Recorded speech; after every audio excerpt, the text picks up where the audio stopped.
నమస్తే. నమస్తే అన్న. ఏం పేరు అన్న? మణివర్ధన్. ఏం చేస్తుంటారు? నేను మేకప్ ఆర్టిస్ట్. చెప్పండి. ఇక ఈ మధ్యకాలంలో వరుసగా దారుణాలు జరుగుతున్నాయి. భార్యలను భర్తలు చంపడం, భర్తలను భార్యలు చంపడం. ఏం చెప్తారు? ఏం చెప్తాం, కఠిన చట్టాలు రావాలని కోరుకుంటాం. ఏంటంటారంటే ఈ చంపడాలు చంపించడాలు ఇవన్నీ కామన్ అయిపోయినాయి. ఎందుకంటారంటే ఏ పోయిందిలే ముందులే ఇట్లా పోతా బెయిల్ తీసుకొని బయటకు వచ్చేస్తాను అంత హోప్ అయిపోయింది జనాలకు. ఒకరి మీద ఒకరికి నమ్మకం లేదు. ఫస్ట్ ఆఫ్ ఆల్ నమ్మకం లేక ఏంటంటారంటే ఇప్పట్లో కొత్తగా పెళ్ళైన వాళ్ళని తీసుకుపోయి హనీమూన్ తీసుకుపోయి ఒక ఆమె చంపేయడాలు, సెల్ఫీ తీసుకుంటా అని చెప్పేసి ఒక ఆమె చంపేయడాలు, ఒక ఆమె కూల్ డ్రింక్లో మందు కలిపిందంట, ఒక ఆమె కార్తో గుద్దిచ్చింది. ఇవేంటంటారంటే ఇష్టం లేకపోతే ఇష్టం లేనట్లు దూరంగా జరిగిపోవాలి. ఇలా చంపించే బదులు ఏంటంటారంటే వీళ్ళు ఏమనుకుంటున్నారంటే చంపిస్తే తెలియదేమోలే అనుకుంటుంది. చట్టాన్ని కళ్ళు గడిపి ఎప్పుడు మనం తప్పించుకోలేము. ఇవన్నీ ఏంటంటారంటే ఒకప్పుడు మహిళా సంఘాలు ఉండేసి ఈ మహిళల మీద ఇటువంటి ఎక్కువ జరుగుతుండే ఒకప్పుడు. ఇప్పుడు ఏమైందంటారంటే ఇక మహిళలు పురుషులు అని ఏం లేదు, ఇష్టరాజ్యం అయిపోయింది అందరు. ఎందుకంటారంటే సమానత్వం వచ్చేసిందంతా. ఇప్పుడు అందరు మొత్తం ఈక్వల్ అయిపోయిందంతా. ఇంకో ఏంటంటారంటే మన చట్టాలు కూడా ఏంటంటారంటే మహిళలకు మీ ఇష్టం పెళ్లి చేసుకున్నా సరే ఏం చేసుకున్నా సరే వేరేలతో నువ్వు ఉండొచ్చు నీ ఇష్టం ఉంటే అని చెప్పేసి చట్టాలు కూడా మనకు అట్లా వాళ్ళకి హక్కిచ్చేసి కూడా ఏముంది లే బొక్క ఇంతో పోయినా కూడా నాకు చట్టాలు అనుకూలంగా ఉన్నాయని చెప్పేసి వీళ్ళు ఇంకా రెచ్చిపోయి ఇంకా విచ్చలవిడిగా చేస్తున్నారు. అంటే ఈ మధ్యకాలంలో వరుస దారుణాలు జరుగుతుంటే పెళ్లి కాని వాళ్ళు పెళ్లి చేసుకోవాలంటే భయపడే పరిస్థితి. అంటే అబ్బాయిలు కానివ్వండి, అమ్మాయిలు కానివ్వండి. ఏం చెప్తారు? ఏముంది సమాజంతో పాటు మనం వెళ్ళడమే. ఇక మరీ అలా అని పెళ్లి చేసుకోకుండా ఉండలేం కదా. ఎట్లయినా సరే ఏంటంటే మన జీవితంలో ఒక పెళ్ళి అనేది ఒక భాగం. అలా అని చెప్పేసి అందరు అలా చేస్తారని కూడా అనుకోలే.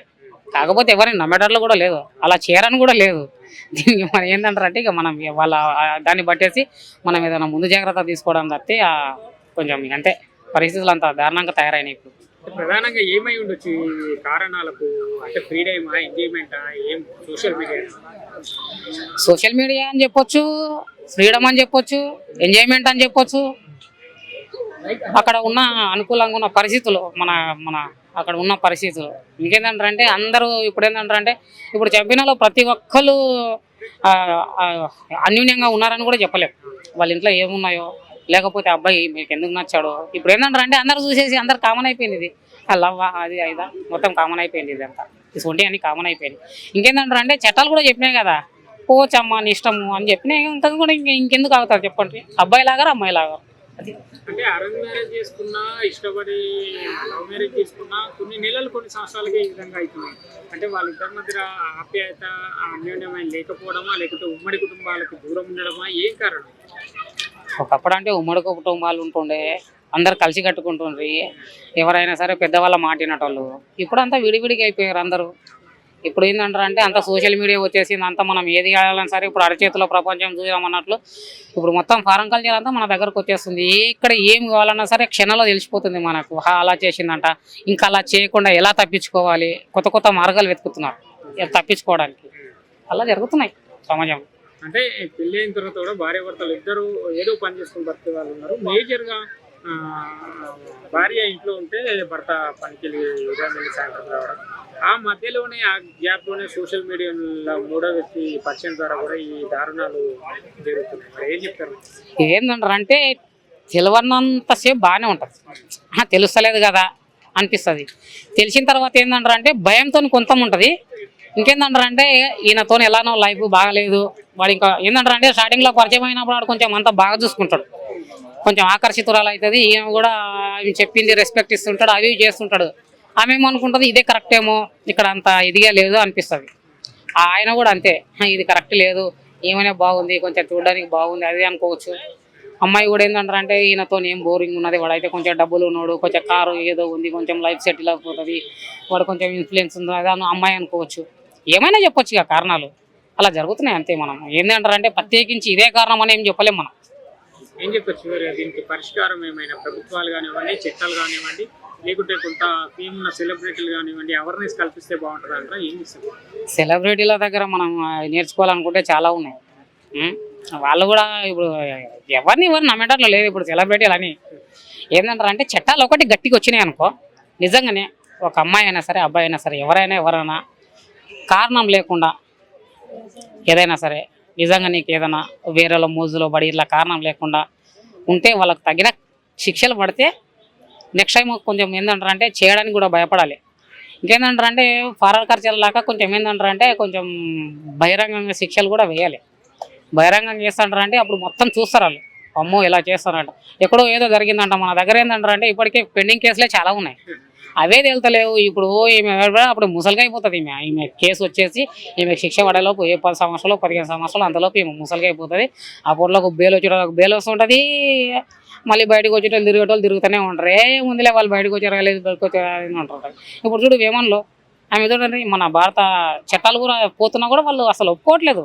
ఆమె ఇప్పుడు ఉరి చేయడానికి కంపల్సరీ అలా ఫ్యామిలీ కూడా ఒప్పుకోవట్లేదు. ఏంటంటారంటే ఇంతకుముందు ఏదో $1 మిలియన్ ఏదో సంథింగ్ ఇస్తే మరణశిక్ష రద్దు చేస్తామంటున్నారు. కాకపోతే అక్కడ చట్టాలు అట్లా ఒప్పుకోవట్లేదు. ఎందుకంటారంటే వాళ్ళ ఫ్యామిలీకి ఇంపార్టెన్స్ ఇచ్చింది అది. అలా చట్టాలు ఏంటంటారంటే వాళ్ళు ఒప్పుకుంటేనే మేము శిక్ష రద్దు చేస్తామంటున్నాం. ఇప్పుడు మన భారతదేశం నుంచి కూడా వెళ్ళిపోతున్నారు. అటువంటి చట్టాలు రావాలి మన దగ్గర కూడా. అలాంటివి వస్తేనే మారుతాయి, కానీ ఏదో ఇట్లా వచ్చేసి ఏదో ఇన్ఫ్లుయెన్స్ చూపించేసి చాలామంది బయటకు వస్తున్నారు. అటువంటివి కాకుండా కఠిన చట్టాలు రావాలని కోరుకుంటున్నాం.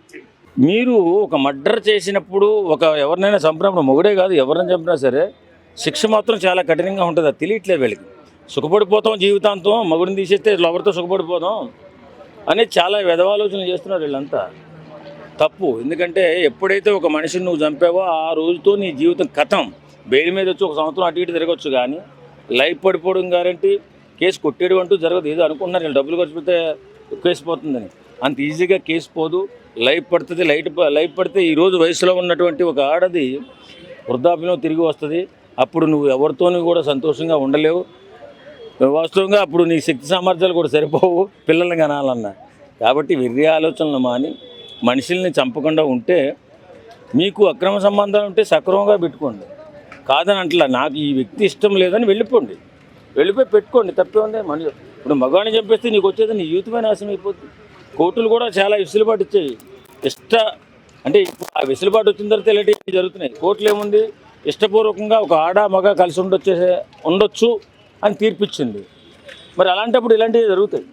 ఇప్పుడు మన దేశ కట్టుబాట్లు, మన దేశ సాంప్రదాయాల్ని ఇంతకుముందు కాపాడుకుంటున్నప్పుడు అందరూ ఏమన్నారంటే, ఇంత నిర్బంధం చేసి మన కాపురాలను చేయిస్తారా, ఇంత నిర్బంధం చేస్తారా అనేసి ఫ్రీడమ్ కావాలన్నారు. ఫ్రీడమ్ ఇచ్చిన తర్వాత ఏం చేస్తున్నారు, మనిషిని చంపేస్తున్నారు. కాబట్టి అక్రమ సంబంధం అనేది ఎప్పటికైనా ప్రమాదమే. ఇప్పుడు జరుగుతున్నటువంటి పరిణామాలు అంటే భర్తను భార్య చంపేటటువంటి సాంప్రదాయాన్ని కొనసాగిస్తున్నారు. కాబట్టి దీనిపైన ప్రభుత్వం కఠిన చర్య తీసుకోవాలి. ఇప్పుడు అంత సామాన్యంగా భర్త అనేవాడు కొంచెం ఆదమరిచి ఉంటాడు, ఊరికనే చంపేయచ్చు. కాబట్టి దీన్ని కఠిన చర్య తీసుకుని 4-5 సంఘటనలు అప్పుడు దిశా చట్టం ఎలా వచ్చింది, ఆడపిల్లని మానభంగం చేసేసి చంపేసే దిశా చట్టం వచ్చింది. కాబట్టి ఇలాంటి చట్టాన్ని మగవాడు కూడా వర్తించాలి. ఏదో ఒకటి ఆడవాళ్ళు నాకు తెలిసి చెప్తున్నాను, చాలా సందర్భాల్లో ఇప్పుడు డామినేషన్ ఎక్కువైపోయింది. ఆడవాళ్ళు డామినేషన్ ఎక్కువైపోయి మగవాడికి మనశ్శాంతి లేకుండా పోయింది.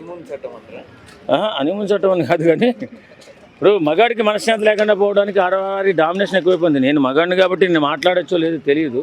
ప్రతి ఇంట్లో కూడా మగాడికి మనశ్శాంతి లేకుండా పోవడం ఎందుకు జరిగిందంటే, ఇలా ఆడదానికి ఫ్రీడమ్ ఇచ్చినందువల్ల. ఫ్రీడమ్ అంటే ఎవరితోనైనా కలిసి ఉండొచ్చు, కానీ నీ ఇష్టపడితే ఎవరితోనే కలిసి ఉండొచ్చు అని ఎప్పుడైతే కోర్టులు తీర్పులు చెప్పాయో అప్పటి నుంచి బరిదిగించేటటువంటి ఇలాంటి కొంచెం సంస్కారం లేనటువంటి ఆడవాళ్ళు ఇలా దిగజారిపోయి మగవాళ్ళని మొగుళ్ళని చంపడం ప్రారంభించారు.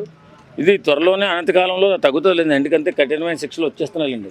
కాకపోతే మగవాడు కూడా కొంచెం సెక్యూరిటీ ఫీచర్స్ ఉండేటటువంటి ఏదైనా సెక్షన్ కూడా పెడితే,